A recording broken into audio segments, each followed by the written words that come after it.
and happy Friday to you.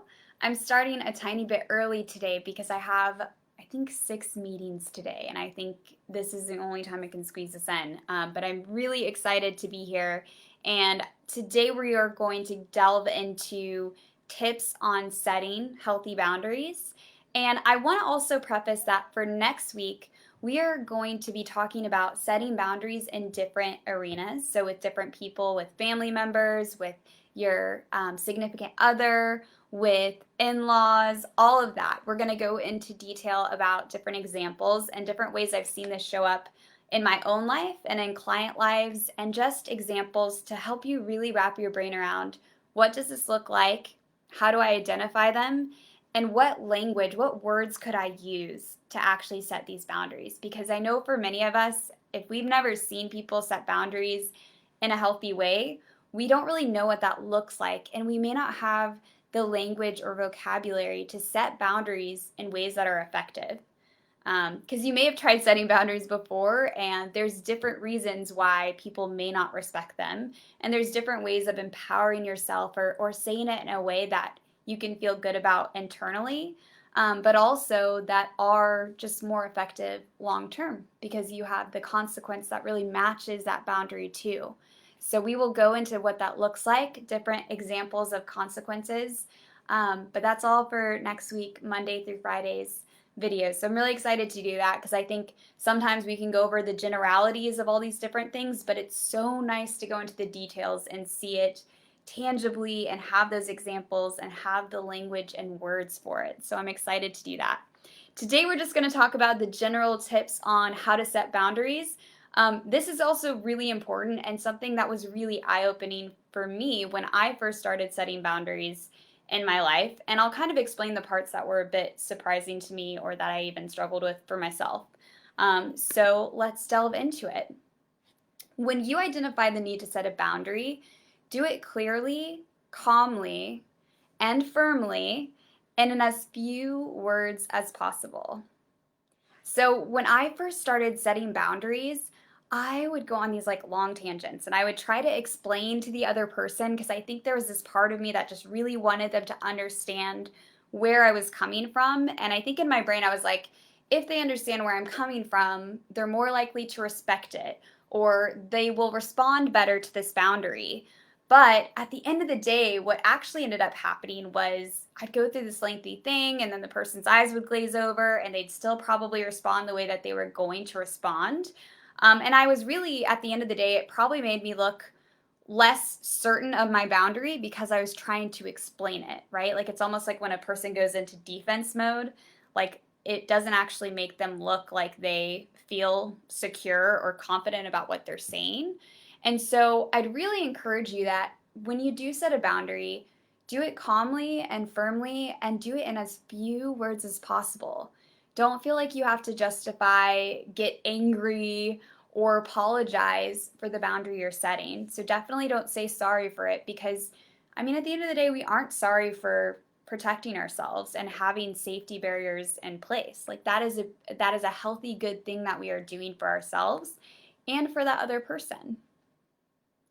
The second big thing is that you are not responsible for the other person's reaction to the boundary that you are setting.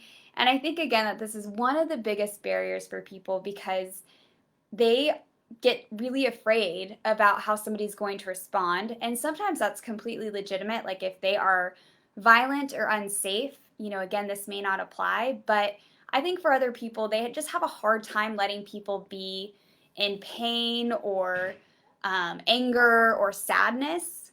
And so I think it's really important that we understand like the other person is responsible for the reaction.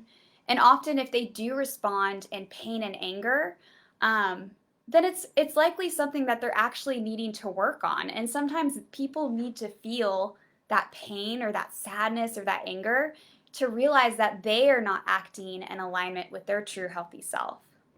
Because if they didn't, like people tend to not get like overly responsive when it's just a boundary that they don't feel is like something that they really should work on, or when they don't take it personally, or it's not about their ego, right? Like it's like if someone set the boundary of like, I don't know. I'm trying to think of a good example of like a boundary that would be just like really silly, but also respectful. So for instance, I really hate seeing people's chewed up gum. And so I've had to set the boundary with people like, hey, do you mind putting your gum in the trash? Or like, could you just like, or I will like literally leave and go eat my food somewhere else because if I see somebody's chewed up gum, it makes me sick to my stomach and then I can't really eat and feel good about that. And I will say, when I set that boundary with people, it is super rare that anyone takes that personally or gets upset about it because they realize, like, that's not about them. It's not about them not being in alignment with themselves. But with the other stuff, sometimes people really do need to feel upset. And understanding, like, if it upsets them, that is their problem, right? Because if we are communicating in a respectful manner, that is the only thing that we're responsible for. We are not responsible for how that person reacts. Some people, especially if they are accustomed to controlling, abusing, or manipulating you or other people, might test you. And I would honestly plan on it with that person. I would expect it, but remain firm. Remember that your behavior must match the boundaries that you're setting. And you cannot successfully establish a clear boundary if you're sending mixed messages by apologizing or explaining or just kind of being wishy-washy with them. The other thing to remember, and I know this is definitely the case for me, at first you might actually feel kind of selfish setting boundaries. You might feel guilty or embarrassed or just feel uncomfortable with it. And I really want to encourage you to do it anyway. Do it anyway and remind yourself that you have the right to self-care. You have the right to protect yourself. You deserve to set healthy boundaries. And setting boundaries, it does take practice and determination. And sometimes, even when we're engaging in healthy behaviors, because they're foreign, they can still feel very uncomfortable.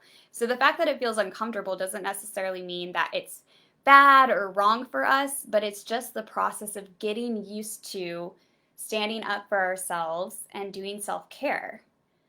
Don't let your anxiety, fear, or guilt be the thing that leads your actions or prevents you from taking care of you. I really want to encourage you with that because I know for me, I definitely did struggle with feeling selfish at first.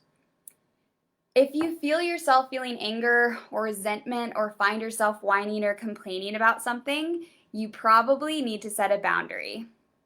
So listen to that. I know I talked a little bit about this yesterday. Listen to that, determine what you need to do or say, and then communicate that assertively with the person. So this is more of just like a self-check-in. Like if you're whining, complaining, feeling anger or resentment, that's likely an area you might need to set a boundary. And just be patient with yourself because learning to do this is going to take time. Learning what bothers you or getting to know yourself better to create those healthy boundaries takes time because you have to practice listening to yourself. And there will be situations that happen in life that, like, maybe you didn't know something bothered you before, but then you're in a different kind of situation and it does bother you in that situation. So again, just being patient with yourself and knowing that boundaries will unfold over time. And then the last thing that's really important is that you develop a supportive system of people who respect your right to set boundaries. If you have people in your life that consistently will not let you set boundaries or don't respect your boundaries, those are not good people for you to hold close to you and maintain with you throughout your life because those are going to be toxic relationships. And so sometimes going on this journey can be really painful because it may mean eliminating those toxic relationships. But I really want to encourage you that it is so worth it. And your state of mind, your peace, and your relationship with those other people will be so much better if you keep and maintain closeness with people who respect your right to set boundaries. All right, y'all. I don't know if you have any other questions about like the general parts of boundaries, but I think this week we delved into a lot of that. We delved into when to know that you need to set a boundary. We talked about the barriers to boundary setting. I gave you like a general overview of tips to setting boundaries, what they are, the different areas that we typically will set boundaries. And next week, we will delve into the nitty gritty of specific examples with different people in our lives and different situations in our lives. And I'm really excited to delve into that and give you guys concrete examples and language for setting boundaries.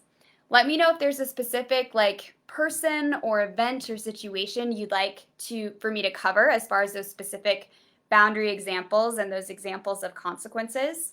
And I'd be excited to create something for you. So please let me know. And I hope y'all have a wonderful weekend. I will talk with y'all later.